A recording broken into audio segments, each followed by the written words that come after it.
What is going on, you midnight monster hunters? Welcome to Norris Gaming. I'm your host, the one, the only Devil Man, and today I wanted to do a little bit of something. I don't know. I just signed on. Maybe I'm just a little loopy from the drugs I'm on, but I don't know where I even saw it. Maybe it was on my Facebook feed or something.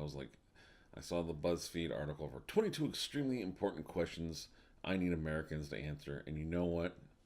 I'm gonna give you guys a response because this is gonna be good shit. Question number one. Who decided that yep, sure, and you bet are appropriate responses to thank you? You know what? Nobody did. I still don't think it's an appropriate response. Um, just say you're welcome. It's no big deal. It's probably because people are so busy, so inundated because we have to work 70 hours a week just to make fucking bills because our economy is shit and we have a shit president and a shit Republican Party that's all about the corporations. So fuck them. So we're so busy. We're on the phones all the time. We're just like, we got to do this. We got to do this. Yeah, sure. You think, and we're out the fucking door. We're just too damn busy because we have a shitty system. We're not like France where we only have to work 30 hours a week and still we can make our bills. Why does every state have its own laws and random rules? Fuck if I know, dude. In all honesty, it's like even the bottom of the question was like, why can I buy weed in Oregon but I can't pump my own gas? What happens is there's a state legislature, and the way our systems are set up is each state can kind of make their own laws, and especially like the marijuana law. If enough states legalize it, then it'll go through. It'll be eventually put through to Congress as like, hey, all the states have already legalized it. Let's just make it legal. And so legalize on the federal level. It's just another way for the authorities to steal money from you, I guess. So that's that. Seriously, why is it in some states you can buy beer in a pharmacy but not in an actual liquor store? I can actually answer this question. It's because sometimes pharmacies and liquor stores, what it is when it comes to beer and liquor, there's two different licenses. Because I used to work in a convenience store, we could serve an alcohol license or a beer license, but we couldn't serve liquor because we didn't have a liquor license. Liquor license costs like a lot more. So unless you know you're going to be doing a lot of business, liquor wise at a store, you're not going to want to do it. So I know where I live in Washington State now, we just passed a bill like 2 maybe 3 years ago at best that allowed us to actually serve liquors in like a grocery store or something. It wasn't like a designated liquor store. It used to be a law where the only way you can get actual liquor, like Hennessy, like Crown, like whiskey, it was to actually go to a quote unquote liquor store where they didn't actually have beer. So this guy's probably from Washington that doesn't follow the laws, but whatever. So that's pretty much why in I know in our state, that's why for the longest time it was you could buy liquor and a liquor store only. Now you can buy it at pretty much anywhere that has a liquor license. Why are your soft drink sizes crazy big? No clue. Have no clue. It probably started off they were pretty small, like because I remember back in the day there was no such thing as 20. You try to buy a 20-ounce pop, that was insane. Like you would get a 16.5, whatever the 16.5 ounce glass bottle, or even just a can was 12 ounces, and that was good. I think it just has to do with the way we buy things now. We want more money for less, or we want more things for less. It's kind of like the American way. We're trying to get a deal, and what happens is the soft drink sizes got crazy big. And then if you think about it too, yeah, we get these crazy big cups, but when we go to like fast food places, we get these giant cups. Those fuckers are filled with ice, filled to the brim with ice. So you might have a 20, 30, 40 ounce cup there, but you're still only getting like 12 ounces of pop because it's literally filled to the brim, top to bottom, with ice. There's just nothing you can do about it. Question 5 is, why do your social security cards look like they are cut off the back of a cereal box? Got my social security card right here. Make sure I cover up all the numbers and stuff on it. But see, there it is right there. This is old. This is like my original one, like for my born. I have a newer one that's nicer. But If you feel it, it's made kind of the same way our currency is, which is with it's like a cotton and paper blend, which gives it kind of like a little bit of durability. It's not the exact same. Um, it's not the exact same consistency as the currency. Our currency is kind of like it's kind of like a 49% blend with something else in it. This is more of like it's more papery and less cottony, so it's probably like about a like a 70-30 blend, and just to help with durability. I don't. It's and then they come, if you can see right here, they come when they mail them. They mail them on a big ass card, which you pretty much have to like cut out, or you'll have to punch out, like it's be perforated. So I don't know why you're ragging on their social security cards. I don't even know. I don't know. That was a stupid question. Number 6. Why do you add sales tax at the register? That's an easy question too. Because sales tax varies from state to state. Um, like I know where I'm at right now. Sales tax is 80%. People want to people want to sell you the things, make you feel like you're getting a deal. And I know sales tax, since it's 8%, if you saw a price tag on like a shirt or something that said, $9.29 or something like that, that'd be a weird price. Or $9.38 or 37 cents. It'd be a weird price to see because people aren't used to that. They're thinking they're not getting a deal. So they'll just add it to they'll add it to the sales tax, and they'll put on the price tag like 14.99, and you'll be think, oh hey, that's 14.99, that's a great price, instead of like $15, which is why 90% of our prices end in 99 cents, because people are duped in thinking that they're only spending $14 instead of the $15. So they add it on the tax. It's fucking. I don't mind sales tax. It's what we have to do. It's how we get bridges, how we get roads, how we get schools.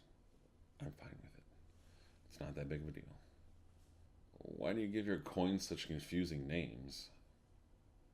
What's so confusing about our coins' names? I don't understand. A nickel, dime, penny. Why not just call it how many cents it's worth? Well, that's easy. Um, the nickel came about. I mean, it's 5 cents. It came about because that's how much nickel used to cost when we started making nickels. Like, was just a set. That was a coin that was made almost purely of nickel. That's how much it was worth in our currency. So that was a nickel. A dime. I don't ask me how I got the dime. How we got the dime. I have no idea.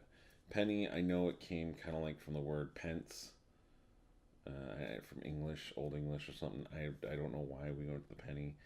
And quarters are easy. Quarters it's 25 cents, 1/4 of a dollar. So there you go.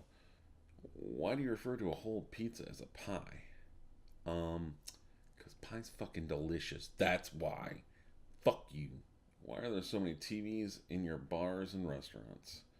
Because motherfucker like football, okay? And not everybody likes the same teams. So when we go out on Monday night or Thursday night or Sunday night, we want our beer, we want our burger, we want to watch the football game. Somebody over there wants to watch the Packers game. Somebody over there want to watch the Seahawks game. Somebody over there want to watch the Lions game. So we got every goddamn football game up there, because some of us are too cheap to afford the whole NFL ticket package, which is like $200 a month. Why do you call your main meal an entree and your entree an appetizer? Because Americans have no grasp on the French language, I guess. I don't fucking know, dude. Maybe it started with Chinese restaurants. I know Panda Express is like, you can get 2 entrees for this. I'm just like, and then give you this much. Like, I want some beef and broccoli. Here's like a half a cup of beef and broccoli. Like, bloop. Okay, can I get some fried rice? Here's a pound of fried rice. Enjoy. I'm like, fucking seriously? I miss the good old Chinese restaurant. I'm like, can I have some beef and broccoli? And they bring me the biggest fucking plate possible, filled to the brim with beef and broccoli. $10. I'm like, okay, can I get this to go? Because there's no way I'm eating 3 pounds of beef broccoli in one sitting. This is like 4 meals for me. And then you get a box. It's fun. French Americans can't fucking stand it, I guess. Question 11 is, why do your toilets have so much water in them pre-flush? And I was looking at the picture. Here's the picture. There's actually not a lot of water in a pre-flush. Actually, some people like more water, some people don't. Um, I know the sound of the dripping water helps you pee. I know having a little bit of water in there and you just take a big deuce in there, it keeps the bowl a little bit cleaner. I don't know why. That's just the way we made our toilets. Um, you know, honestly, I do know why. Fuck you, I know exactly why. Physics, bitch. Okay, you see cursor right there? See that right there? I don't know how the toilets. I don't know how toilets work all around the world, but that little hole there, it goes down and up and down again. Right? It's a U bend basically. So here's a toilet. It goes. The water's up here. It has to go down, and there's like it's basically like two bowls, right? Two bowls, and this is full and this is full. But like the water, it's but right here, there's no water. There's like a spot of air right here, and down goes the U bend. Well, you have to have a set amount of water over here and a set amount of water over here. All right, this is how it works.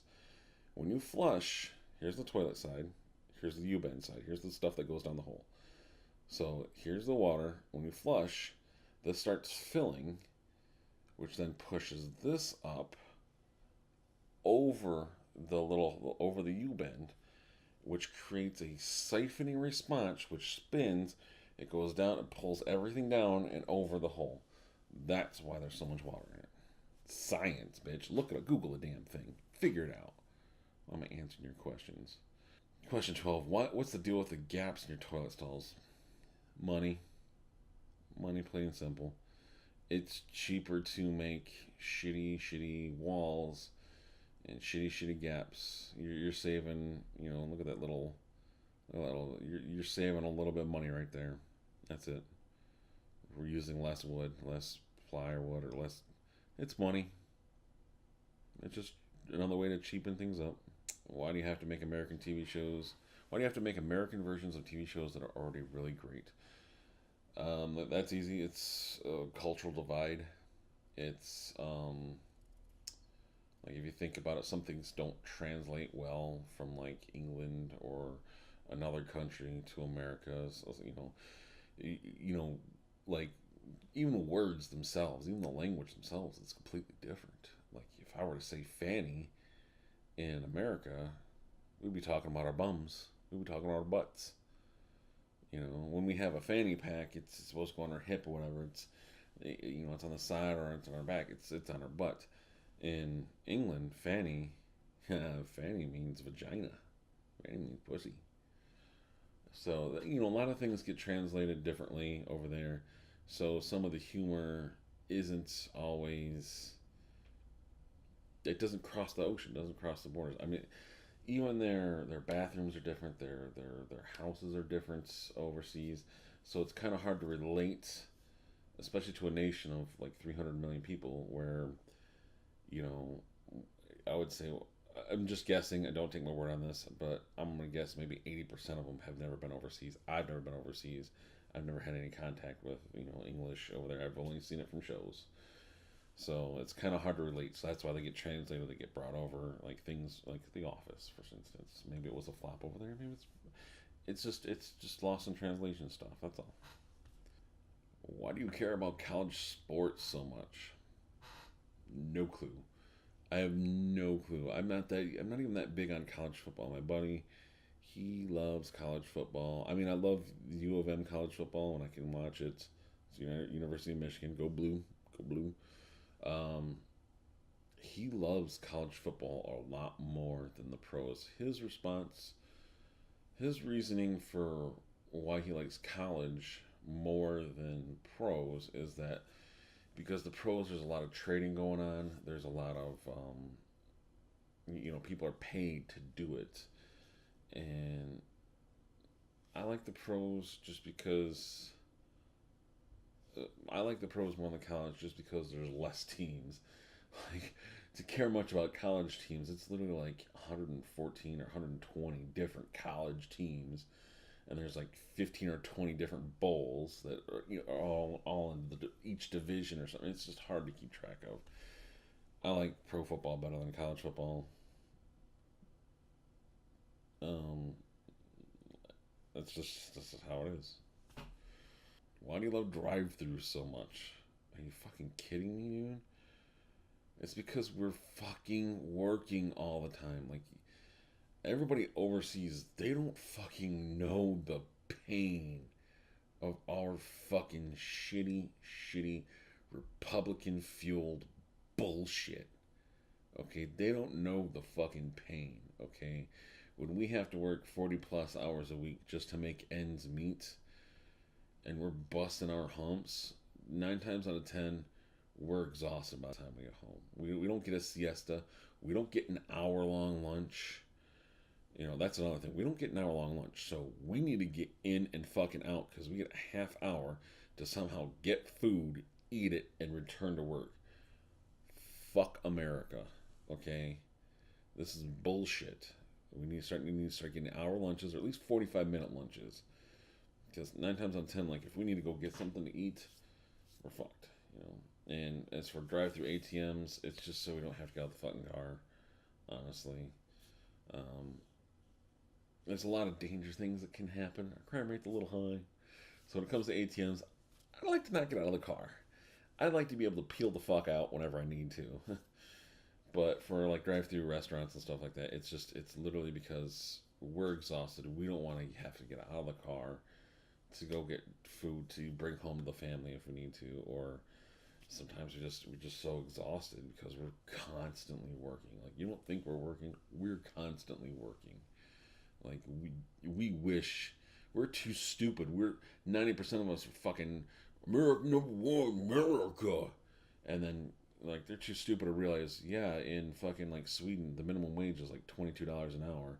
Their economy is fucking booming, while ours is in the shit. Our minimum wage is like $7 an hour. You'd have to work fucking 80 hours a week just to afford rent. Rent, not even, you know. Fuck America, dude. Because of America, I will never be able to retire. I will never be able to buy a car from the current decade I'm in. I will never be able to be seriously sick again unless we get single payer. So never retire. You know, I'm because of student debt. I'll never get taxes back ever, ever. I was supposed to get 900 and some odd dollars in taxes back. They took it right from me before I even had a chance to see it. They took it right on my. It's like that's it. So, fuck America, dude. If I could move anywhere else, I'd fucking would. In a heartbeat, I would fucking immigrate. What are grits? Grits are good, man. Grits are great. Grits. I had to look it up because I wasn't too sure of it. Grits is like cream of wheat. If you ever had cream of wheat, it's good. But instead of wheat, it's like ground up corn kernels, like dried, ground up corn kernels. I mean, it tastes really good. I know my girlfriend hates it. I like it. It's kind of like a southern thing too. I'm not even from the south, but I like it. But you can have sweet. Grits is one of those things where you can have it sweet or you can have it salty, and it's really really good. It's a very heartening meal to have. Sometimes I like mine sweet. You know, you add a little bit of maple syrup or something in it, or you add a little bit of honey. It's just really good to get down. It's not something chewy. You just put it in there. Sometimes you have it salty with some salt and pepper, or you know, a little bit of eggs. It's really good. It's a really hearty meal. I don't know if you've never had it before. It's not bad. I like it. It's like I said. It's like oatmeal, but it's hearty. It warms the soul. And what's the deal with biscuits and gravy? Number 17. What's the deal with biscuits and gravy? Fuck if I know, dude. I can. You know, it probably dates. It's a southern thing.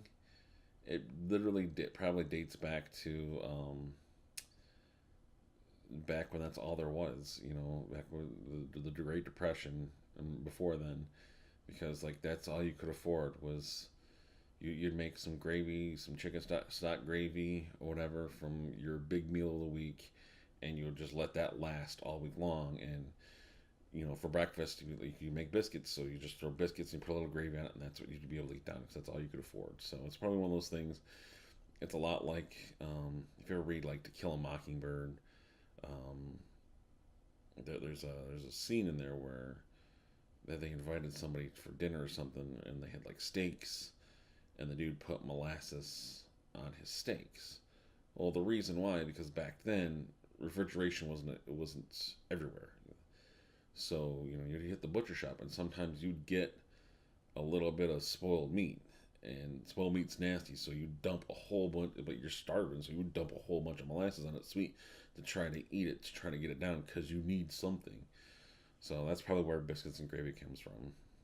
Number 18, why don't any of you own electric kettles? Because we have fucking stoves, that's why. Because we have microwaves, that's why. And because we're not that high on tea all the fucking time, you British bastards, okay? We don't need to make tea every fucking day. Tea time, 4 o'clock. Come around, get some Earl Grey. You know, we don't have that shit. We don't need that shit. We have coffee, that's it. Coffee. That's our electric kettle. You put the fucking coffee, filter, coffee. That's it. Why do you write the date starting with the month, then the day, then the year? Don't fucking know. Have no clue. Probably because it was one of those things that just started back in, revolutionary times where we're trying to separate as much from England as possible. So they did it one way, we'll do it another way. Personally, I like the month better, the month first, better than the date first, just because, maybe it's just because I'm used to it. But it's also at a quick glance, sometimes you could just look at like 3 and be like, oh, well, I know that's March. It's no big deal. What do you have against the metric system? Fucking, that's what we have against it. And do you realize how confusing using Fahrenheit is? It's actually not confusing at all. This is another thing where we want to separate ourselves from the rest of the world by using the Fahrenheit system versus the metric system versus the Celsius system. I actually like Fahrenheit a little better because you can get kind of a little more accurate sense of temperature. Okay, so the Celsius system, it's 0 to 100. That's your increments, 0 to 100. And so it's like you can't really get precise temperatures, if that makes sense. Yeah, you can use the decimals with it too, like the body temperature, 37 degrees Celsius, 98.6 is the average Fahrenheit.